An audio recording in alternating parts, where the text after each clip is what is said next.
Hello student, welcome back to my channel. तो आज हम डिस्कस करने वाले हैं हमारे अर्लियर सोसाइटी के नोट्स। देखिए, इसमें सबसे पहली चीज़ आपको क्या दी है, हंटर गैदरर। अब ये हंटर गैदरर क्या होता है? हंटर से तो चलो शिकार, गैदरर इकट्ठा करना। देखिए क्या होता है, the people who lived in the Indian सब कॉन्टिनेंट, यानी कि जो लोग इंडियन सब कॉन्टिनेंट में रहते थे अबाउट 2 मिलियंस ईयर्स अगो, यानी कि 2 मिलियन साल पहले, उनको हंटर गैदरर कहा जाता था। गैदर को क्या करते थे वो? गैदर मतलब होता है इकट्ठा करना। वो लोग का क्या काम था? फ्रूट्स इकट्ठा करते थे, सीड्स इकट्ठा करते थे, नट्स, एग्स, और हंट करते थे। हंट यानी शिकार करते थे वाइल्ड एनिमल्स का। और किससे पकड़ते थे? बर्ड और फिश को। So this is the due to the way in which they managed to find their food. Generally they hunted wild animals, caught fish, birds, and they gathered the seeds, leaves, plants. So since India has large number of plants, gathering plant roots, leaves, fruit, etc., so that it was an important mean for obtaining the food. So however, this was not so easy because most animals move faster than human beings, and also many of them are stronger than us. To hunt or catch fish and bird, human have to be alert, quick, and have presence of mind. So these hunter gatherers move from one place to another place for over a period of time due to the following reason. I could say that क्यों ये लोग Hunter gather भैया क्या करते थे? एक सामने तो रहते नहीं थे, तो ये लोग क्या करते थे, एक पीरियड ऑफ टाइम में, यानी कि कुछ समय के लिए पहले यहाँ है, फिर यहाँ चले गए, फिर यहाँ चले गए। उनका टाइम पीरियड के हिसाब से उन लोगों की लोकेशंस बदलती थी। क्यों बदलती थी? क्योंकि अगर वो एक सामने रह जाएंगे काफ़ी लंबे समय तक के लिए, तो they would have consume all the available plant and animal resources, so they would have to move elsewhere in search of food. यानी कि अगर वो एक सामने रह जाते तो भैया उनको क्या होगा कि वहाँ पे का सारा सब कुछ एक तरीके से नष्ट हो जाएगा। और कभी कभी क्या करते थे, जानवर भी भैया अपने शिकार के लिए उन्हें भी जगह बदलनी पड़ती थी। अब ऐसा तो नहीं कि उन्हें बैठे बैठाए सब कुछ मिल जाए, और ग्रास के लिए, लीव्स के लिए, घास वास के लिए जो कैटल्स होते थे, आपके डियर हो गए, वो इधर से उधर जाते थे। तो इसलिए उनको हंट करने के लिए इनको भी उनको फॉलो करना पड़ता था। बात करें प्लांट्स और ट्रीज़ की, उनके भी अपने अलग डिफरेंट सीजन्स होते हैं। किसी समय में वो नहीं होते, किसी समय में वो होते हैं। अब अगर समर्स में उस जगह पे जहाँ पे ये रह रहे हैं वहाँ पे कुछ नहीं होता, तो they had to shift that place. और बेसिक सी बात है, जितने भी प्लांट्स हो गए, एनिमल्स हो गए, लोग हो गए, उन सबको क्या चाहिए? वाटर चाहिए सर्वाइव के लिए। और वाटर कहाँ अवेलेबल हो सकता था? लेक्स में हो गया, स्ट्रीम में हो गया, रिवर हो गया। और कुछ लेक्स और रिवर क्या होते थे? पेरेनियल होते थे। पेरेनियल क्या होता है स्टूडेंट की? Water present through out the year, यानी कि पूरे साल होता है। और सीजनल भी होती है। दो होते हैं, दो तरीके की रिवर। एक तो क्या होता है कि जो बरसात के समय में पानी भरा हुआ होता है, और बाकी मौसम में, बाकी सीजन्स की अगर हम बात करें तो सूखे होते हैं। तो उन्हें क्या करना पड़ता था? पानी की खोज में भी भैया जगह बदलनी पड़ती थी। सो इस तरीके से हमें पता चला कि भैया जो हमारे आर्कियोलॉजिस्ट हैं उन्होंने क्या ढूंढा था? Some of the tools and artifact. Artifact क्या होता है स्टूडेंट? बेसिकली एक ऑब्जेक्ट होता है जो किसी इंसान द्वारा बनाया जाता है, एंड टिपिकली ये एक आपके कल्चर और हिस्टोरिकल इंटरेस्ट के लिए यूज़ होता है। These Hunter gathers made and used, यानी कि आर्कियोलॉजिस्ट ने कुछ टूल्स ढूंढे जिससे हमें पता चलता है कि वो टूल्स स्टोन के बने होंगे, वुड के बने होंगे, बोन के भी बने हो सकते हैं उस टाइम की करंट एज के हिसाब से। तो अब नेक्स्ट देखिए हमारे क्या दिया है। टूल्स बेसिकली 3 चीज़ों से बनते थे उस टाइम पे, स्टोन हो गया, वुड हो गया, और हमारा बोन हो गया। कुछ टूल्स आप कह सकते हो अलग, जैसे थोड़े से नुकीले हो गए, थोड़े से शार्प हो गए, थोड़े से अलग से ढंग के कट के हिसाब से। कुछ से वो लकड़ियाँ जलाते थे, अगर लकड़ी जला इन द सेंस कि वुड को चॉप करते थे, किसी से फ्रूट्स चॉप करते थे, रूट्स को रिमूव करते थे। अलग अलग टूल्स जैसे होते हैं। सब बात करें पैलियोलिथिक एज, अभी हम पैलियोलिथिक एज के बारे में पढ़ने वाले। ये बहुत इंपॉर्टेंट टर्म होता है, डिपेंड ऑन स्टोन एज। 3 तरीके की आपकी स्टोन एज डिवाइड होती हैं, वो भी हम आगे डिस्कस करेंगे। फैक्ट्री साइट देखिए क्या होता है? Places where stone was found and where people made tool, यानी कि उस चीज़ को फैक्ट्री साइट बोला जाता था जहाँ पे आपके स्टोन्स पाए जाते थे। और यानी कि जो बेसिकली मेन स्टोन्स की बात करें जिनसे आप टूल्स बनाते हो, यानी कि हर पत्थर से आप टूल नहीं बनाते। Places where stone was found, जहाँ पे लोग स्टोन्स को ढूंढते थे और उनसे टूल्स बनाते थे, उनको हम फैक्ट्री साइट कहते थे। फिर एक था हैबिटेशन साइट। हैबिटेशन साइट्स जहाँ पे लोग रहते थे। फिर एक आता है हैबिटेशन कम फैक्ट्री साइट, जो मैंने आपको साइड में लिखा भी है। इसका मतलब बेसिकली क्या होता था कि दैट जो आपके स्टोन के ब्लॉक्स होते थे जो उस टाइम पे बने हुए होते थे और डिस्कार्ड हो जाते थे, यानी कि ख़राब हो जाते थे, ना तो क्योंकि उनमें परफेक्ट शेप आता था और वो वेस्ट हो जाते थे। तो जहाँ पे वो रखे जाते थे या जहाँ पे वो फेंके जाते थे उस जगह को हम क्या कह सकते हैं, वो हैबिटेशन कम फैक्ट्री साइड होते थे, क्योंकि पीपल वहाँ लंबे समय के लिए अगर कोई रहेगा और उसके बाद उस जगह को छोड़ देगा तो वहाँ पे उनके अवशेष बचे होंगे, रिमेन्स बचे होंगे उन स्टोन्स के भी जहाँ पे वो बनते थे टूल्स, तो उसको हैबिटेशन कम फैक्ट्री साइट्स बोला जाता है। फिर आता है कि केव्स कहाँ रहते थे भाई। अब ये लोग जो भी थे, अब जो लोग हैं यानी कि अगर हम बात करें उस टाइम के, ये लोग कहाँ स्टे करते थे, तो वो कहाँ करते थे, केव्स में और रॉक शेल्टर्स में। केव्स भी होती है नेचुरल केव जो बेसिकली आपके विंध्यास और डेक्कन प्लेट्यू में आपको मिल जाएगी। रॉक शेल्टर्स उनको प्रोटेक्ट करती थी रेन के टाइम पे, हीट के टाइम पे, विंड पे, और आपको रॉक शेल्टर्स नर्मदा वैली के उधर आसपास मिल जाएंगे। टूल्स जो होते थे, टूल्स बनाने की अगर हम बात करें कि टूल्स कैसे बनते थे, डिफरेंट टेक्निक्स क्या थी, तो एक होता था स्टोन के ऊपर स्टोन यानी कि पत्थर के ऊपर पत्थर तोड़ के होता था। दूसरा होता था प्रेशर फ्लेकिंग, प्रेशर सिंपल हो गया स्टोन के ऊपर स्टोन। दूसरा होता था प्रेशर फ्लेकिंग। अब प्रेशर फ्लेकिंग क्या होता है स्टूडेंट की, this is a method of trimming the edge of the stone tool by removing small lithic flakes by pressing on the stone with a sharp instrument rather than striking with another stone। तो इसको हम आपका pressure flaking कहते थे। उसके बाद अगर हम बात करें तो अर्ली ब्रॉन्ज एज हमारा आ गया था। नेक्स्ट देखते हैं हमने पॉइंट्स हमारी क्या है। सो यहाँ पे क्या दिया है, कोरनल केव्स, जहाँ पे आपको एशेस भी मिलते हैं, ट्रेस यानी कि उस समय के राख के एशेस। अगर हम बात करें, शीप को बोला जाता है first animal to be domesticated by in the Neolithic age. लेकिन अगर हम बात करें सबसे पहले तो वहाँ पे वाइल्ड जो प्रजाति होती है डॉग की, वो रखना शुरू हुआ था। तो अगर आपके पास ऑप्शन इस तरीके का आएगा तो वाइल्ड प्रजाति वाला आप लिखिएगा। शीप जो था वो पहला डोमेस्टिकेटेड एनिमल था जो आपके न्योलिथिक एज में। न्योलिथिक एज क्या होती है वो भी डिस्कस करेंगे। तो अब जरा थोड़ा सा इनके बारे में हल्का सा ओवरव्यू ले लेते हैं, फिर इनको डिटेल में समझेंगे। तो आपकी जो स्टोन एज होती है, ये जो पाषाण काल जिसे हम बोलते हैं हिंदी में, वो 3 टाइप्स के होते हैं, पैलियोलिथिक, दूसरा आपका मेसोलिथिक हो गया, तीसरा होता है न्योलिथिक। पैलियोलिथिक में भी आपके 3 होते हैं, लोअर, मिडिल, अपर। तो पैलियोलिथिक को सबसे लंबा पीरियड बोला जाता है ह्यूमन हिस्ट्री में, यानी कि अगर हम इसको बात करें अर्लीस्ट पीरियड, और इसमें सबसे बड़ा ग्रेटेस्ट इन्वेंशन क्या हुआ था, फायर का हुआ था। मतलब ये नहीं कि उनको यूज़ पता हो कि फायर का यूज़ कैसे होता है, बट हाँ उन्होंने इसमें फायर का इन्वेंशन किया था। पैलियोलिथिक बना है आपके 2 शब्द से, एक पैलियो और लीथो। पैलियो मतलब होता है ओल्ड, पुराना, और लीथो मतलब होता है स्टोन। तो इसमें इंपॉर्टेंस जो थी वो क्या थी इस एज की, कि इन्होंने स्टोन टूल्स को फाइंड किया था, ढूंढा था। तकरीबन 2 मिलियन साल के लिए रहा था। अगर हम बात करें तो 10,000 साल, 100,000 साल पहले अगर हम बात करते हैं। 3 तरीके का होता है ये डिवाइड था, लोअर में, मिडिल में और अपर में।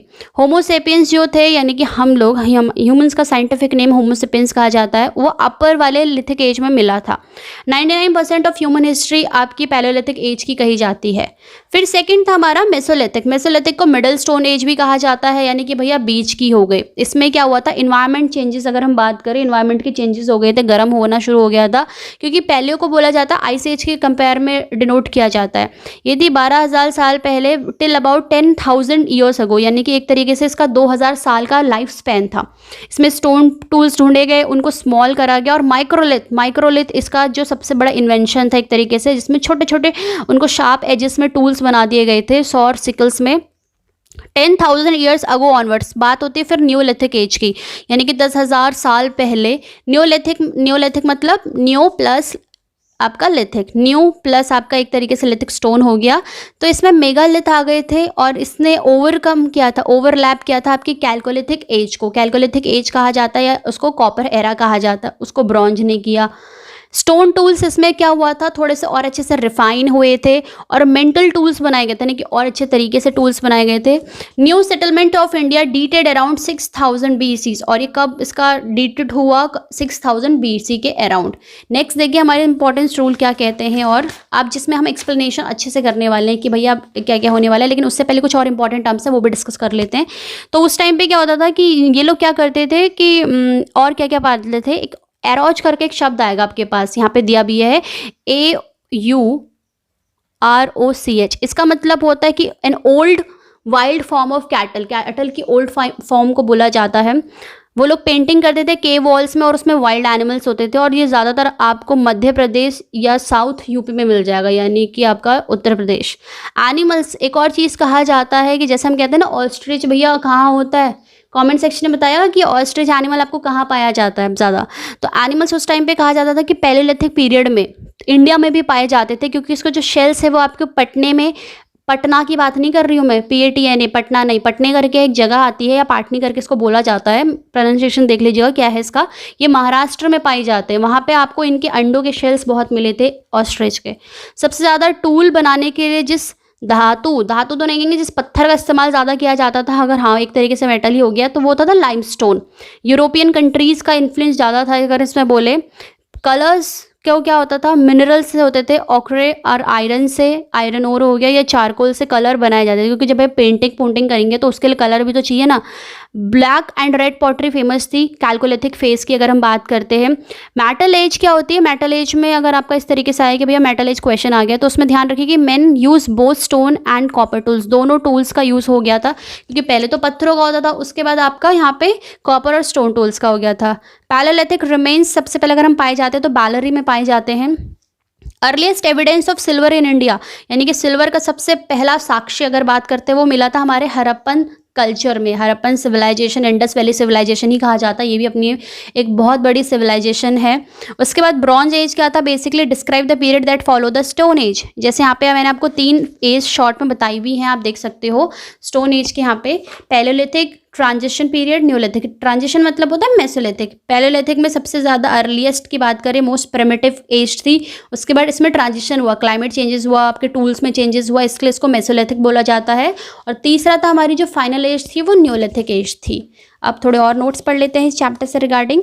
Neolithic age peoples were the first to transition away from, ये ध्यान में रखिए क्वेश्चन में अभी आता है कि कौन सी एज के लोगों ने ट्रांजिशन मतलब हंटर गैदर सोसाइटी से settled lifestyle inhabiting towns and villages and agriculture became wide spread.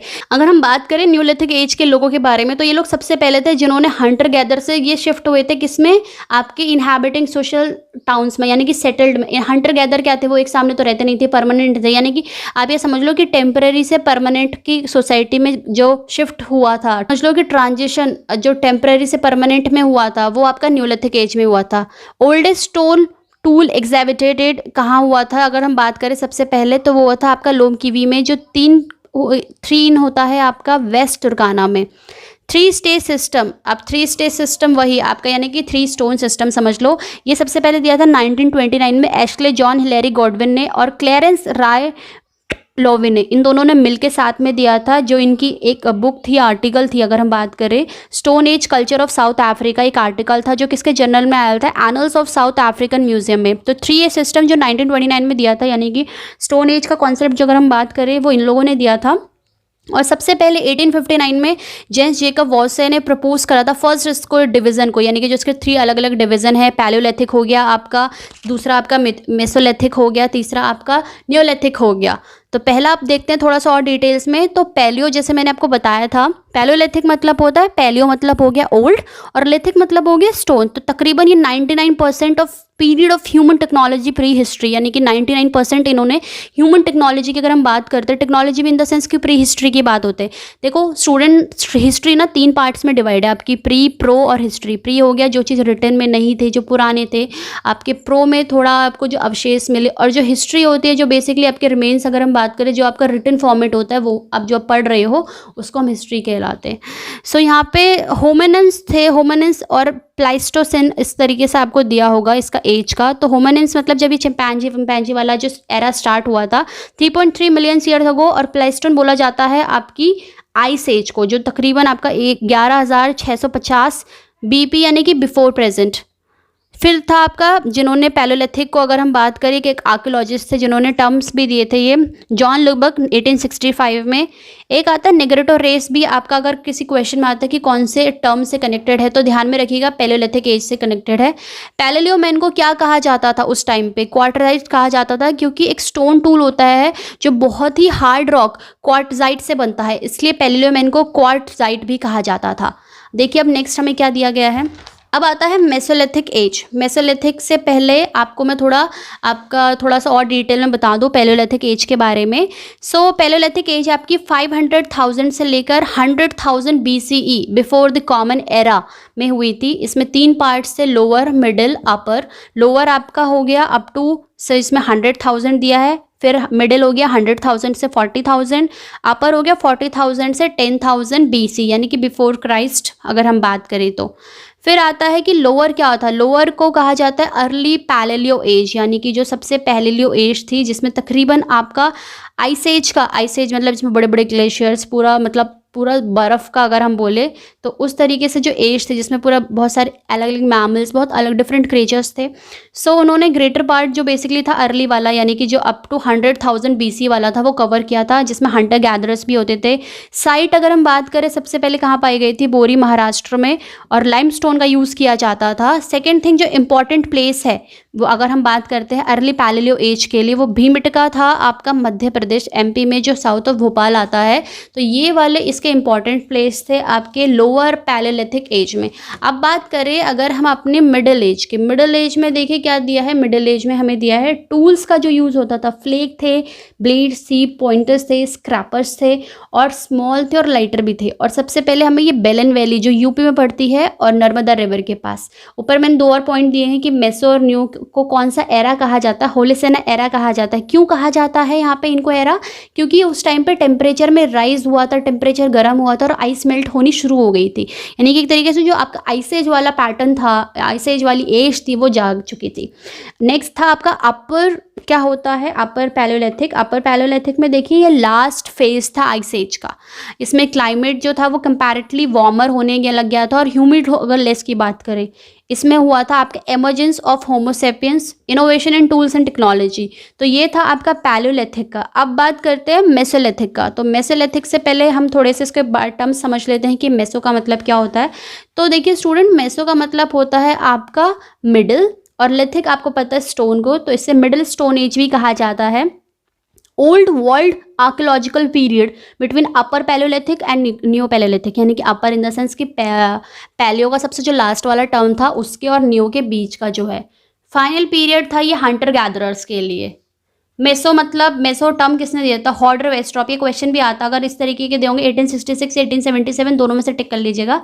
तो मेसो हॉर्डर वेस्ट्रॉप ने ये टर्म दिया था मेसो को। A transition from large chip stone, क्या थी Mesolithic age, a large transition था एक लार्ज चिप स्टोन से, बड़ी से एक स्टोन टूल से, and hunting in groups of large herd animals to a smaller microlith. Microlith उस टाइम का एक इंपॉर्टेंट इन्वेंशन था। माइक्रोलिथ क्या होता है student, a small pointed blade of stone used for knife, arrow points and spear heads. तो microlith कहते हैं एक छोटा सा पॉइंटेड स्टोन था, ब्लेड की अगर हम बात करें जो आपके चाकू वाकू में यूज़ होता है ना, बिल्कुल पतला सा, एरो पॉइंटेड और स्पेयर हेड्स के ऊपर लगता था एक तरीके से। तो उस टाइम पे क्या था कि ट्रांजिशन हुआ था लार्ज चिप स्टोन से एक आपके छोटे छोटे उसमें टूल्स में, और उसमें आपका बहुत सारे हंटर गैदर कल्चर भी था। एंड विद इंट्रोडक्शन, और जब मेसोलिथिक एज खत्म होती है तो किससे खत्म होती है, growing crops and husbandry of animals, यानी कि नियो से स्टार्ट में, क्योंकि हमने पढ़ा था नियो में एग्रीकल्चर बहुत ज़्यादा एक्सपेंड हुआ था, तो उसके मेसो के एंड से ये चीज़ें शुरू हो गई थी। और इसमें मेसो का इम्पॉर्टेंट इन्वेंशन की अगर हम बात करें तो वो था हमारा माइक्रोलिथ।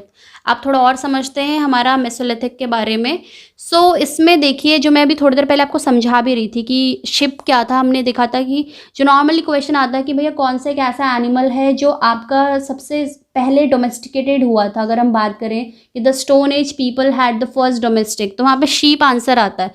बट जिसका प्रॉपर अगर हम आंसर बात करें जो मेसो की एज थी वो 10,000 BC से 6,000 BC तक थी। First animal to be domesticated was the wild ancestor of the dog. फिर था शीप एंड गोट्स, फिर कॉमन हो गए थे। सेमी परमानेंट सेटलमेंट था, इसमें कोई परमानेंटली भी नहीं था लेकिन सेमी टाइप था। केव्स थे, ओपन ग्राउंड्स थे। The people of this era believed, इस ये वाला लाइन थोड़ा ध्यान से सुनिएगा, जो इस समय के लोग थे यानी कि इस एरा के लोग थे वो क्या सोचते थे, इनका क्या मानना था कि that in life after death and hence they buried the dead with food items and other goods, यानी कि उन लोग का मानना था कि भैया जीवन के मरने के बाद भी एक ज़िंदगी है। तो वो क्या करते थे, जब किसी की डेथ होती थी वो उसके साथ उसका सामान, खाना पीना, सोने की जितनी भी चीज़ें इंपॉर्टेंट होती है एक सर्वाइवल के लिए वो सब रखते थे। और कहीं कहीं पहले क्या होता था बहुत सारे किंगडम्स में कि मतलब ग्रीक अगर हम उन तरफ की बात करें तो वहाँ पे जो सेवादार होते हैं, जैसे अगर मैं राजा हूँ तो जो मेरे एक दो सेवादार होंगे करीबी या जो मेरी ज़्यादा सेवा करते होंगे एक तरीके से, उनको भी मेरे साथ दफनाया जाता था। यानी कि फॉर द, उनका बिलीव था कि भाई एक तरीके से उनकी सेवा करने के लिए उनके पास खाना, और कहीं कहीं पे गोट्स एनिमल्स को भी रखा जाता था। माइक्रोलिथ इसमें सबसे पहले फर्स्ट डिस्कवर हुआ था आपका 1867 में, जो विंध्या रॉक्स में थे। शेल्टर ने, जो कार्लेले ने इन्वेंट किया था, इन्वेंट तो हम नहीं कहेंगे, डिस्कवर किया था। फिर था आपको और कहाँ मिल जाता है, तापी वैली में मिल जाएगा, नर्मदा में मिल जाएगा। माइक्रोलिथ एक तरीके से दो होते हैं, इसमें कैसे बनता है, क्रिप्टो क्रिस्टलाइन सिलिका से और कैल्कुलाइन चर्च से। Mesoman started to wear clothes made of animal skin. Mesolithic age के लोगों ने कपड़े पहनना शुरू कर दिया था जो एनिमल स्किन से बनते हैं। इसमें था आर्ट लवर हम कह सकते हैं, इनिशिएटेड रॉक आर्ट, इन लोगों ने रॉक आर्ट को इनिशिएट किया था। The first human colonisation of the Ganga plains happen during this period. अगर हम बात करें पहली कॉलोनाइजेशन के लिए, कॉलोनाइजेशन क्या होता है मैंने आपको लास्ट वीडियो में बताया था, जिसने नहीं देखा है डिस्क्रिप्शन से देख लीजिएगा। और सबसे बड़ी साइट जो थी वो बेगौर थी, राजस्थान, और 150 एक्रॉस मेसोलिथिक रॉक साइट्स, यानी कि अगर हम अभी की बात करें तो हमारे पास 150 से भी ज़्यादा मेसोलिथिक रॉक आर्ट साइट्स हैं। अब बात करते हैं न्यूलिथिक पीरियड की। न्यूलिथिक पीरियड क्या होता है, न्यू स्टोन एज को बोला जाता है, जो आपकी 6000 BCE से लेकर 1000 BCE तक है। न्यूलिथिक रेवोल्यूशन क्या होता है, social and economic life change, जिसमें आपका सोशल चेंज हुआ, आपकी इकोनॉमिकल लाइफ चेंज हुआ। Man turning into a food producer from food gather, यानी खाना इकट्ठा करने वाला अब खाना प्रोड्यूस कर रहा था। कैरेक्टरिस्टिक्स थी इसकी, टूल्स, वेपन्स हो गया, एग्रीकल्चर हो गया, पॉटरी हो गया, और हाउसिंग एंड सेटल लाइफ, यानी कि एक तरीके से परमानेंट जिसे हम कहें। इसकी जो साइट बोली जाती है कोल्डीवाला एंड महागढ़। महागढ़ अगर हम बात करें आपका साउथ ऑफ इलाहाबाद में पड़ता है, और इसको सबसे पुरानी एविडेंस ऑफ राइस कहा जाता है, कि यानी सबसे पहले राइस जो होता है, चावल, वो यहाँ था। उसके बाद भी आपकी एक दो एज और बताई गई थी, वो भी मैं आपको बता देती हूँ। कैल्कोलिथिक एज जिसको स्टोन कॉपर एज कहा जाता है, जो 3000 BCE से 500 BCE तक थी। इसमें कि बेसिकली क्या था, emergence of the use of metal along with the stone tools, metal के साथ स्टोन टूल्स का एमरजेंस हो गया था। प्री हरप्पन फेज था, ये ध्यान में रखिएगा। इसमें अपेयर एक तरीके से ब्रॉन्ज का अपेयरेंस होता हरप्पन में। तो यहाँ पे हमें दिया है कि कैसे स्टोन एज का आई थी, और इसके कुछ कैरेक्टरिस्टिक्स हैं वो भी हम डिस्कस कर लेते हैं।